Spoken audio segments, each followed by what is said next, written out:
Hey, we're back with another episode of Sidewalk, Skyline podcast. I'm Kevin Rogers, your host, and today I'm interviewing Debbie Kunst. In downtown Edmonton, there is a church doing some incredible work with folks that are in that neighborhood. That church is called Father's House, and the pastor, Debbie Kunst, is a spiritual mother in the Father's House. You know, we all need spiritual fathers, we need spiritual mothers, we need spiritual brothers and sisters, and may God also grant that we would be able to have people that would view us as spiritual fathers and mothers. Debbie comes to us in this interview.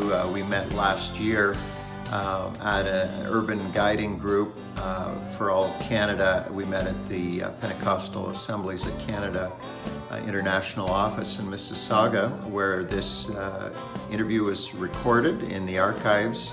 And we have remained in touch. And even though this interview happened in 2019, and a lot has changed since then, the heart of who Debbie is and the work that's going on in downtown Edmonton is noteworthy. Urban churches are so vital for the spiritual life of our cities. And yet, if you look at where most churches are in the suburbs, in the outlying cities and towns, and even some in rural areas. And yet, where we need the city churches to be often is in the core. Well, Father's House is in the core, and some of you may want to go back and listen to other episodes. Bob Gall is another person ministering in Edmonton. He's good friends with Father's House, and so God's up to some good things in Edmonton. So let's go to the interview now and learn all we can about doing urban ministry in downtown Edmonton. Debbie, you've spent much of your life in Edmonton, and tell us about the city that you live in. Okay. What's it known for? What's it look like? Okay, I love Edmonton. I was actually born there, even though my family left to go to BC for a while. But so coming back in 1985, it had changed from what I remembered as a child. But if I think about Edmonton 1985 to Edmonton 2019, wow, it's changed even more. It's spread out so big. I thought you were only 30, Debbie. Yeah. Don't do the math. Getting your dates mixed up there. Okay. No, it is an amazing city. It has grown so much. People often talk about Edmonton as the gateway to the north. It's the city, the big city, right? And people from the north come to Edmonton for medical interventions and things like that. But also, we also know Edmonton as an oil capital too, right? Mm-hmm. Edmonton is the capital of Alberta, contrary to what Calgary might think or say. We are still the capital city. At one time, when you came driving into Edmonton, you saw the big signs. Hear that, you people from Calgary? You used to see the sign, City of Champions. And of course, for us, we remember those glory days of when our Oilers were ruling the hockey world and bringing home all the championship cups, and our Edmonton Eskimos were the victor on the football field. And so we clung to that City of Champions, but we've had to take that down.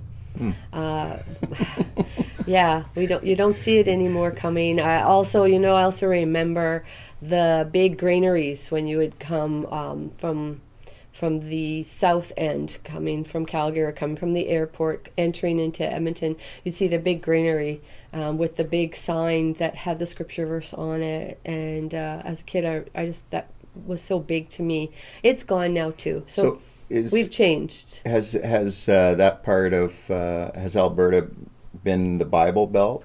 I think that you would often hear people call us the Bible Belt of Canada. Yeah. And it's changed. Other ways it's changed is at one time Edmonton was predominantly Our cultural backgrounds were Ukrainian, Italian, Germanic, right?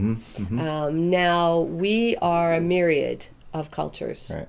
We are way more colorful in what we look like in our city, and so you will meet so many ethnic backgrounds now in Edmonton that years ago you couldn't have imagined coming to live. The nations have come to Edmonton. Sounds like you love your city. I do. I get pretty excited about Edmonton. It's your city of choice.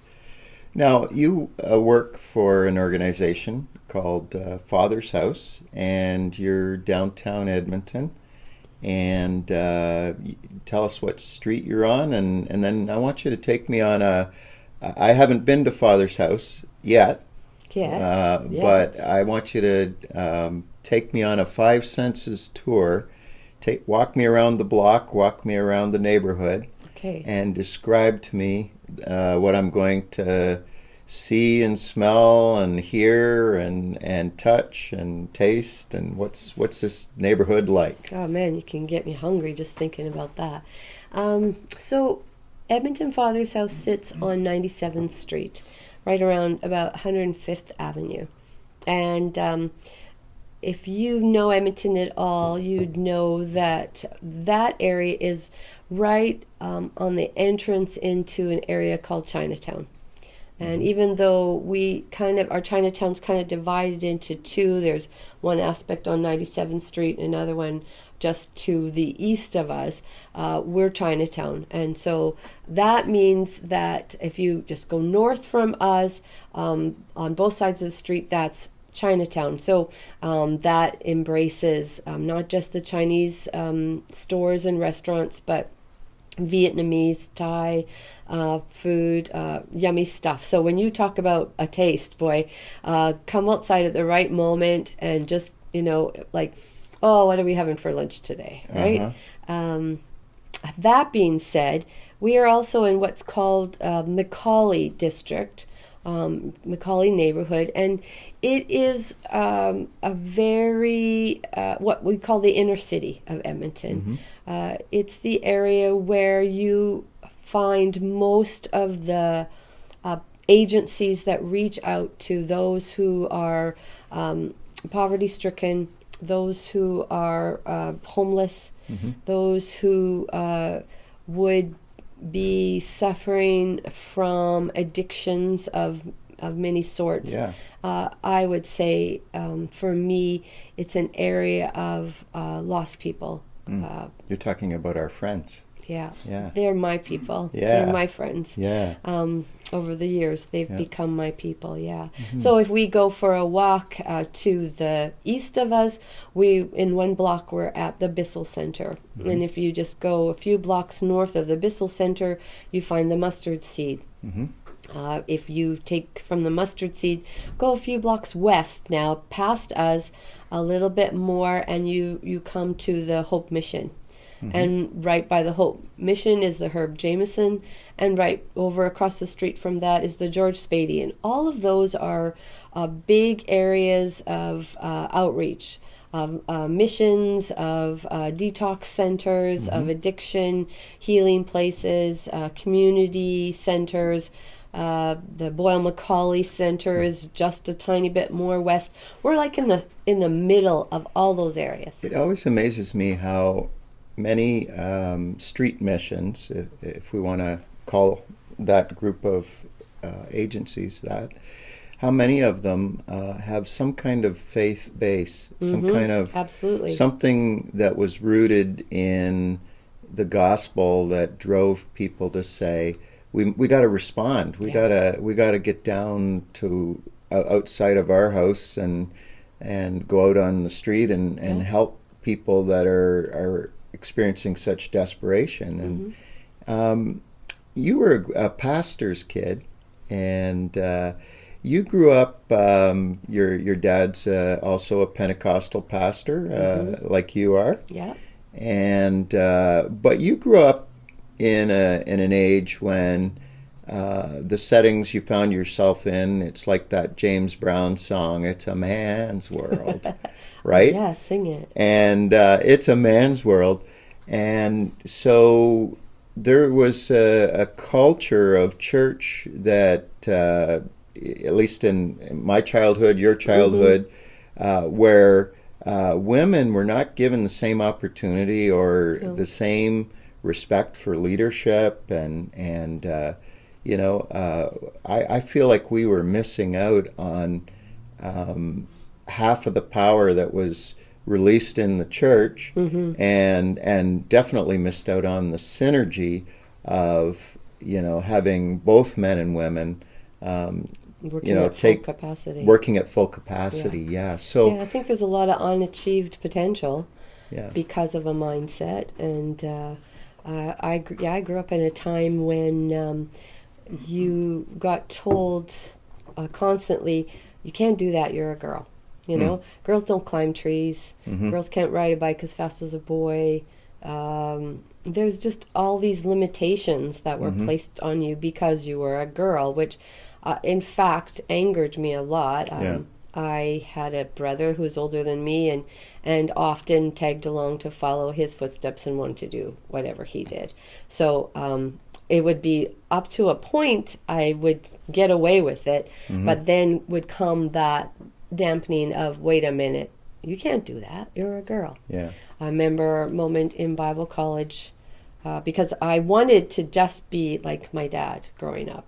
Like everything that I saw him doing, it just burned in me, and whatever he said we should do, like my dad was a very charismatic preacher, very illustrative in his sermons, and he would tell stories that just enriched me, and I just wanted to do and experience all of what he talked about. When I was about 4 years old, he pastored in a place called Thorsby, Alberta, a farming community. And he always would say, Sunday night is our evangelistic outreach service, and you need to get out and bring someone into church tonight. Invite people to come to church and find Jesus. 4 years old, I listened to that and took it to heart. And while my mom and dad had Sunday afternoon nap time, I would go out and knock on doors. Literally would go wandering. At 4 years old? At 4 years old, knock on the doors and ask, do you want to come to my church tonight? And my parents didn't even know until one day, walking down the main street of Thorsby, was walking with my dad. I forget where we were going, but someone stopped him on the street and said, "Oh, hi, Reverend. I just want you to know your daughter is quite the little evangelist." And my dad said, "She's what? What do you mean? How do you know my daughter?" And he says, "Oh, she knocked on our door last week and asked us if we wanted to come to church." Yes. And my dad looked down at me and looked at this guy, and he tells a story about how they invited me in to come and have milk and cookies and had a lovely visit with me in their home on a Sunday afternoon. Wow. And that kind of curtailed some of my wanderings, but it does speak to my heart for souls. Like from that young age, that call of God was there in me to say, I want to win people for Jesus. And so then I went to Bible college, and with that burning desire, but kept meeting that wall. Be like you'd be in discussion and learning and talking about the things of God and discussing how things could be done, and then would come that same phrase, wait a minute, you can't do that, you're a girl, you need to marry a nice man and be a pastor's wife. And I changed schools, went to school in the States, and I remember the first time that I was invited to sing in chapel, because music is a huge part of me. And we're there. Yeah, amen. All right. So I got up, I sang in chapel that day and had a lot of fun, had met some other musicians, and they had said, let's shake up. It was a very, very white college, and let's shake it up with some good black gospel music. And I sang that old song, I Go to the Rock, and we had a great time. We had brought in drums and a saxophone and bass guitar, and had the place rocking. And back when that wasn't normal. No, that was not normal, not in our college, that's for sure. No. And after the chapel was done, there was 4 guys lined up proposing marriage to me. Literally, like they're like, you play the piano, you can sing, will you be my wife? I need you in my ministry. Wow. And that's the world I grew up in. And did you marry one of those 4 guys? I did not. No. Good. No, absolutely didn't.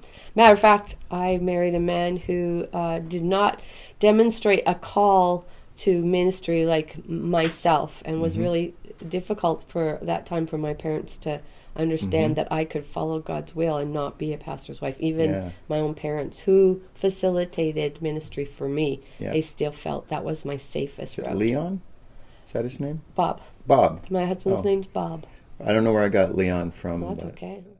So Bob, and what's Bob do? Bob's a salesman. He works in outside sales. He has a passion for selling, and he travels. He's traveled many of the roads of Alberta, Saskatchewan, just selling different products. Right now, metal industry, I call it. He's sold steel, and right now he's in metalworking solutions. So very much knows the industry in the heart of Alberta. He's that end of things. So in this relationship, he's the pastor's wife. Yeah. We joke about that. Does he play piano? No. Okay. He sings in the shower really well. Yeah. Yeah. And he loves Jesus with all his heart. Yeah. My children are so blessed to have a godly father in their home, but you would rarely see him up at the front. Yeah. Yeah. He takes the back. Yeah. Yeah, that's where he feels safe. Sounds like a good marriage, good balance. Yeah. We're gonna take a look at Father's house, and it's housed in an old church. Yeah. And it is a church, but it's not just a inward looking church. It's a church that really spills out onto the street, and it's all about connecting with the parish, the people in your neighborhood. Yeah, absolutely. In all of their vivid color. All of their diversity.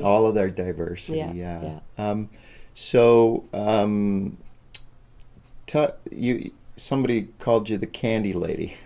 What's that all about? So before we planted Edmonton Father's House, I was on staff at Evangel Pentecostal Assembly, and part of my portfolio was evangelism at the time, and so we were very much a suburban church. Evangel, very much. We had been more central at one time, but as the church grew, moved out to the suburbs to spread out on a big piece of property, and the community grew up around the church really hugely. And so I felt that we needed to get out of the comfort of our building and our community and head downtown to where things were very different. So we put together a team, started a street ministry, and in the course of learning what that entailed, because it wasn't like I was smart enough to do a whole lot of studying before we did. It was just like, here's a need, let's go fill it. Yeah. So, packed up with some hot chocolate sandwiches and some people and headed downtown. And I've never had a hot chocolate sandwich. No, we had bologna sandwiches, I should say. They're very famous, those sandwiches, and still made by the senior ladies. And why can't you get fried bologna in a restaurant?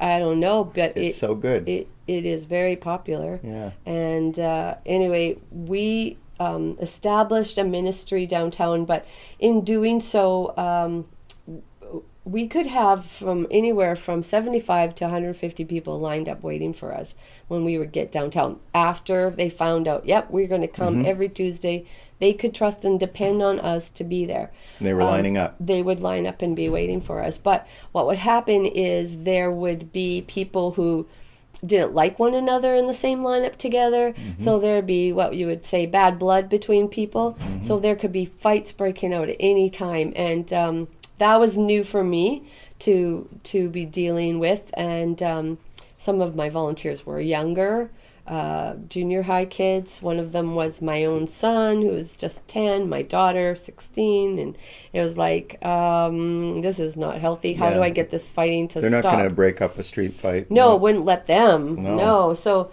it was, how can I do it? So I tried a few little tactics to get them to stop fighting. And I can tell you, pleading does not help.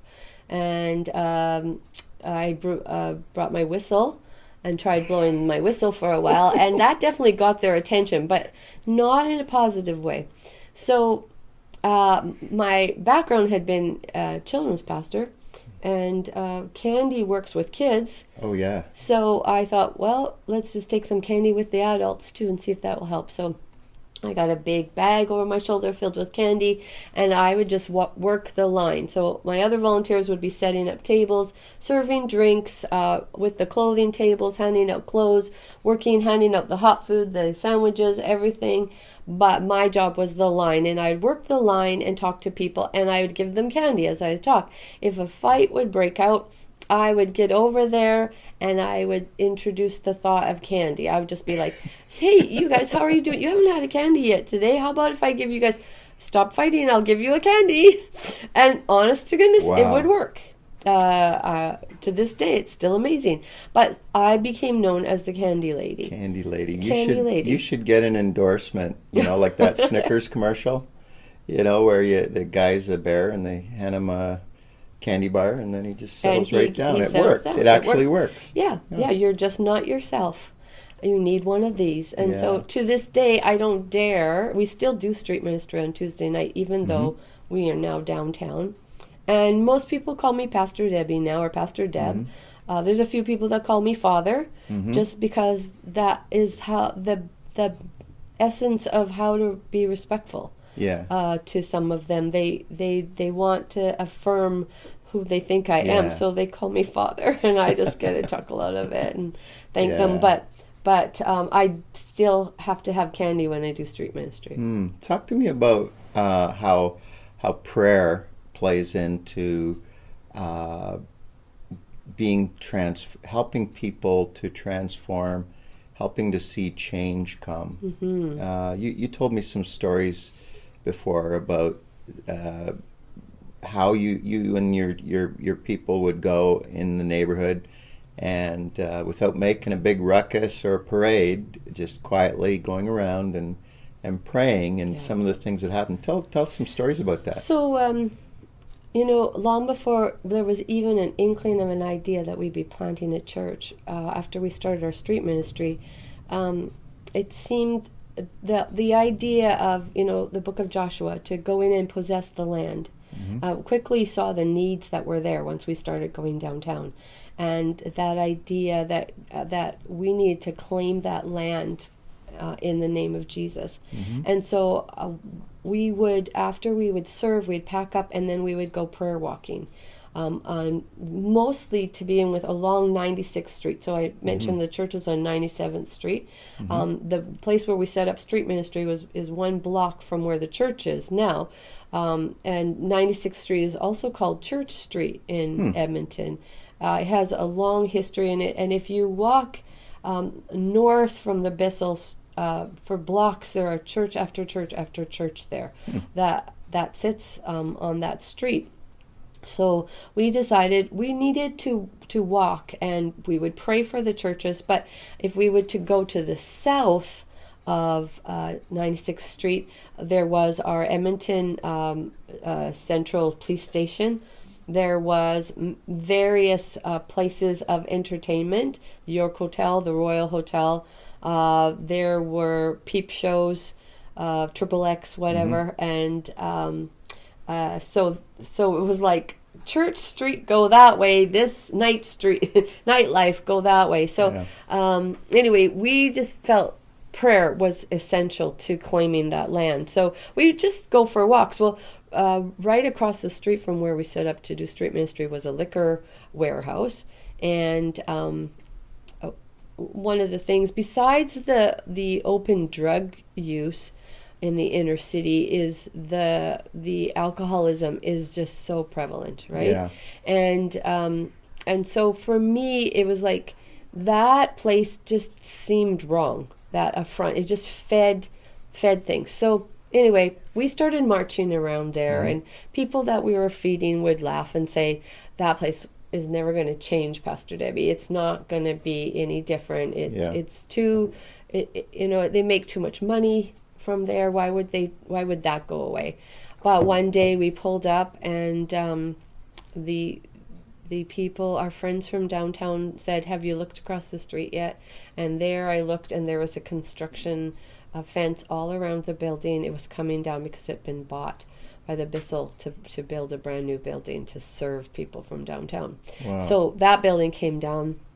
The York Hotel, which was a place where most of the ambulance and police were called because of the stuff that would happen. It was a notorious bar. It was a very notorious place. So we started walking over there and just in the parking lot, make a circle and just begin to pray. Just quiet, not getting into any kind of, bad talk or anything like that with people, just to be praying and to be positive. And many times people from downtown would wander out of the bar and stumble right into the circle, and they'd be like, "I want to pray with you too." And they would just join hands and we begin to pray. Right on. And the next thing you would watch the change just come over them. They would begin to weep, and they just begin to tell their stories of how they had a background, somebody, a mother, someone had prayed over them, and their hearts would melt, right? And so we were so glad. I remember the day I heard on the news that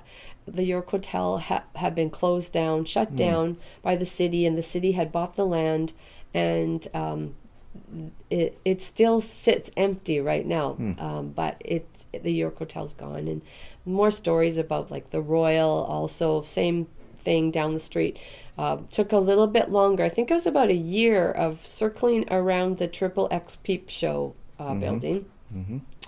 With interesting dialogue with the owner. "What are you guys doing? Go away, you're ruining my business." And I was like, we're not interfering with your business. We're just asking God to take care of this building. And one day we pulled up, and it was vacated. On the sign said, "We've moved." And now there's an art gallery that sits there instead of a Triple X Peep Show. So we began quickly to see the power of prayer. And little did I know, but it was on one of those prayer walks about 12 years ago that I heard God speak to me, and didn't understand immediately what he was talking about. But I remember him speaking to me very distinctly as I walked, saying, "Find me a house. Find me a house here. Debbie, I want you to find me a house." And I thought he literally meant a house. And I totally started inquiring about, maybe we're supposed to buy a little house downtown, rent a house. Maybe we could do Bible studies from, church, our evangel. We would go down there. Maybe I could even have an office in this little house and spend a couple of days downtown, Were you still at Evangel at this point? I was still at Evangel. Out in the burbs? There was no talk about planting a church, anything like that. But I began to pray, and at one point I got quite discouraged because it didn't seem to be forming what was supposed to happen. And I was like, "God, did I not hear you? I thought you said find a house." And the kids that were on my team, lots of high school, young adult students, we had prayed earnestly for this house. And so it was confusing to me, like, "God, I don't get what you meant. So I'm just going to leave it with you and just carry on working." So when our senior pastor said we should plant a church, and I found myself downtown, you can understand why we called the church Father's House. Yeah. Because we found him a house downtown. That's what he meant. Yeah. Now I understand. Yeah. Wow. Sometimes people will come into environments like the Father's House because they want to help, and they feel bad for those poor people, right? And there's a slang expression of, people who come to pet the poor. Oh, yeah. And what would you say to anybody that wants to come into this environment where if they want to come into the parish that you serve in, the neighborhood that you serve in, what would you say to them? How would you prepare them and so that they're not coming and just, getting off on having some kind of, Done my, I did my good work. But what's really involved in this kind of thing? You make a good point, because when we first started going downtown ourselves, that was what we were met with by the people downtown. Yeah. They challenged us. They said, "You're just here to feel good that you've done your charity, and then you're going to go away." And I remember at the time saying, you know what? I hear your challenge and I accept it. I'm going to promise you, I'm going to keep coming down here. I'm going to be here for years. Yeah. You're going to see me every week. So what I learned was relationship is so key, right? And so when people come and say they want to volunteer, I want to help, I want to get involved or whatever, I will invite them. I'll say, why don't you come and look around? Why don't you come and hang out with me one Tuesday night and just kind of see and ask yourself, while we do ministry, is this a good fit for me? Is this where I see myself serving? And there's a few places that they can serve anyway. They can do street ministry, or they can come and help at an afternoon drop-in, because we open our doors for community drop-in. So maybe they feel safer in the kitchen serving food, or Sunday morning breakfast, something like that. They could come and sort clothes. But mostly I say, you need to come and hang around and just see what it's like first. And then tell me if you want to commit to serving. I'm not gonna take you on. I'm not gonna say, you can be my volunteer yet, until you come and you feel like you understand us and who we serve. Yeah. Because these are our friends and they're important to us. Yeah. So a lot of times people will come on a Tuesday night and they'll tromp around downtown with us, because we cover a lot of territory.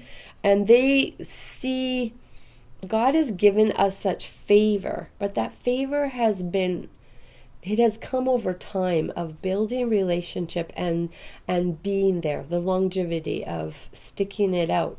So if I walk down the street and people see me and hug me and know my name, it's not because I just appeared on the scene. It's because I've been there and they see me and they've come to accept me.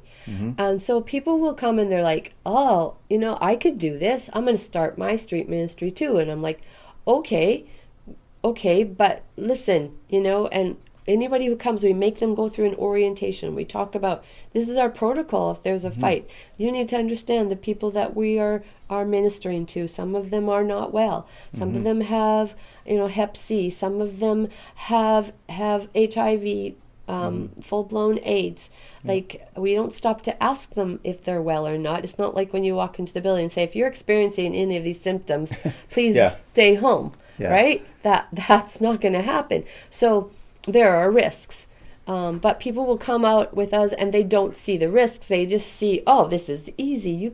anybody can do this. And then they will decide to go downtown with a few bags of, donuts and some hot chocolate, and they don't understand why the same thing doesn't happen. But it's because we build relationship. These are our friends. We know their names. We know their stories. And many of their stories are beyond what you can even want to process, right? The stories, the adventures, if you want to call it, that some of them have walked through, send me home at night just brokenhearted, like, God, how can there even be change? How can you sort out this situation? Like, you just know it's only God that can heal their hearts so many ways. So in the work that you do, one of the benefits that brings thriving and goodness to the city is that you're actually extending people's lifespan, because instead of isolation and being just having a one-way street into despair and addiction, you create a community where they belong, and where people know them. They they're named, and providing something as simple as a regular meal that's not just going to be a box of Kraft dinner, right? But actually caring about their nutrition, caring that they have socks, caring about those kind of things, caring that they get referred to other places where they can get the help they need. It actually extends their lifespan. And so it's a gift of life through what you do. But we also experience in these environments sometimes the sting of death, and we lose people to addiction. We lose people to violence and poor health conditions and many other things, suicide. And how does death affect you in the work that you do? For me, I found that with the people I've built relationship with downtown, that there's no guarantee I will see them again. I've had to come to that reality of I might see them every day or at least once a week, and then they could be gone. And I won't even know, because we're not a shelter where they sleep at night. We don't register people's names. Yeah. They know they can come and go freely at Father's house, but it also means we might not see them again. And we will hear through the grapevine what's happened. I think it got brought home to me. There was a lady named Annabelle who would come in often to our drop-in. And she was quite a character and not always the easiest person to have around. And a lot of my volunteers would be like, can you deal with her? I just can't. She's just so demanding, or she's so difficult, or I never know she's going to scream at me. And so I did my best to build relationship with Annabelle, and we came to be friends. And Annabelle had her street husband is Tim, big tall guy, carried a big knife.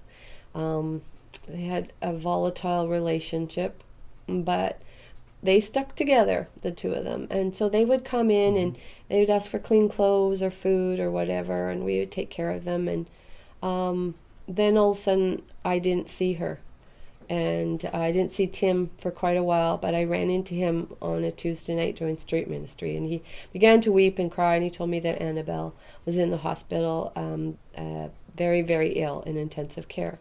And I wasn't able to get in to see her right away because I had to get more information, like her real name and last name, and I can't just go in the hospital and say I'm looking for someone in. Yeah. So you try to get that information, and before I could, I found him again, and he told me that she was dead.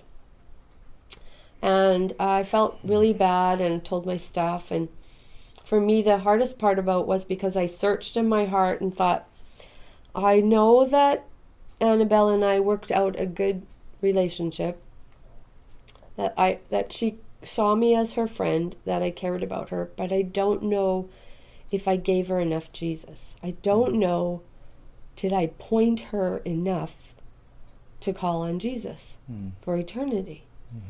And I talked to Jesus about it, and I prayed, and I was like, Lord, I'm just so, help me to do that better. I want to give them food, I want to give them clothes, and sometimes that interferes with giving them the gospel. Lord, I just help me to find that balance of when to speak.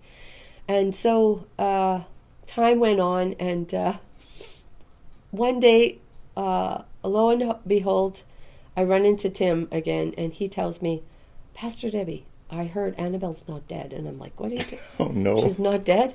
She's alive?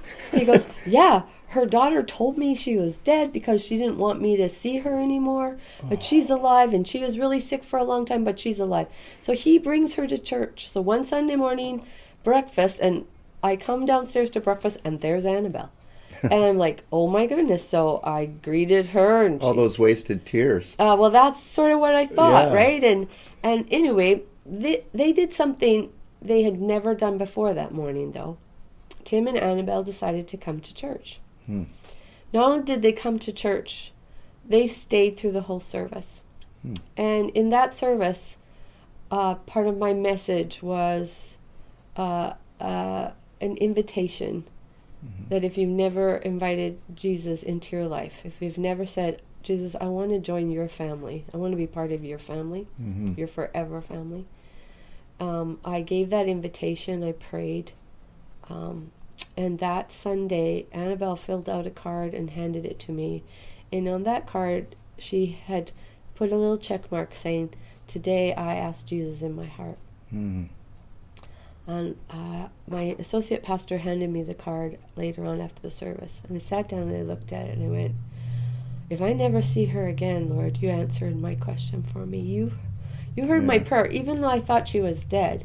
Yeah. Even though I thought I had no more opportunities with her to give her Jesus, God, you gave me that opportunity. And it just reminded me that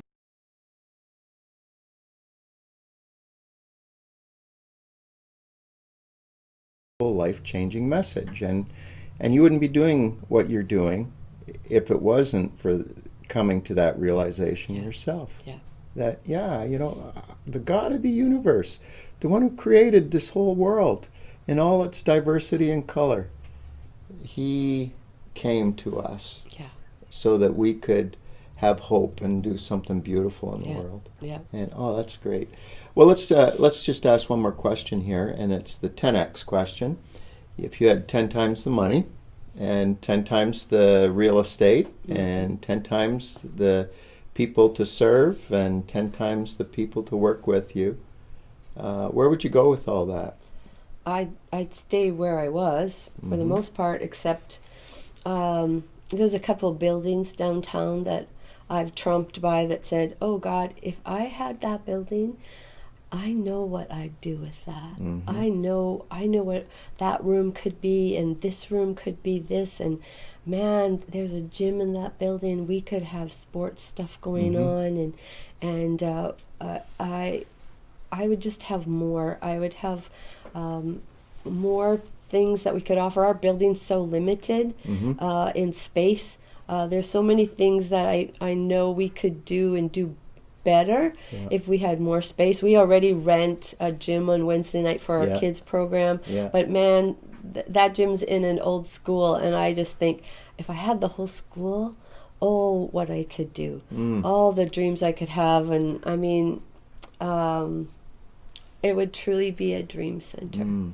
We would build Edmonton Dream Center that reached out and just was this place of harbor. Come in here and be safe and be loved and be healed. Harbor, that's a good prairie word, isn't it? Yeah, it is. Not too many harbors there, but nope. That's a beautiful picture. I love that, that come out of the turbulence, come out of the storm, come into an environment where you are safe and where you can be restocked, get your repairs done. Thank you so much, Debbie Kunst, for being with us today. Thank you. And you're an amazing woman with just such a great heart, and it's been great talking with you. Thank you. Aren't you glad God doesn't limit us and doesn't say, oh, you're a girl or you're a boy or anything like that? He just calls and equips. That's true. Yeah. Paul talks about, the apostle says that in Jesus there is no male or female. Amen. There's no master slave. Amen. There's no identity markers that separate us. Yeah. That those identity markers, though we all have them, are not barriers to being in unity and love with Jesus and with the world around us. That's right. Yeah. Thanks, Thank you. Kevin. Thank you, Debbie, for sharing your story with us.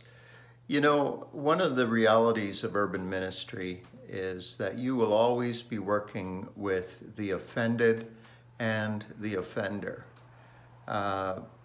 All have a place in the Father's house, all who are willing to come, and be a part of a new kind of family. Well, our next guest on the next episode is a good friend and somebody that worked with me in previous years, Riley McLaren. Riley is currently pastoring a Mennonite congregation in Windsor, Ontario, but he is also the chaplain at St. Leonard's House. St. Leonard's House is a halfway house for men coming out of prison. Part of his work from the halfway house was also helping to facilitate groups, therapeutic groups for sex offenders. And on the other side of the coin, also facilitating a group for women of offenders, the wives, the daughters, the mothers of men that have been incarcerated. And so he's had a very broad experience of working with both the offended and the offender. And I think you're going to be really just challenged in some good ways when you hear my conversation with Riley McLaren. And so if you haven't already subscribed to Sidewalk Skyline podcast, we're on all the platforms that I know of for podcasts. We also put some of our episodes, the video ones in particular, up on YouTube. And so be sure to subscribe, add us as a friend on Facebook, and or follow us on Facebook, and we're also on Twitter. So until the next time we see you, I'm Kevin Rogers, and keep one ear to the sky and one ear to the ground in your city. This is Sidewalk Skyline Podcast.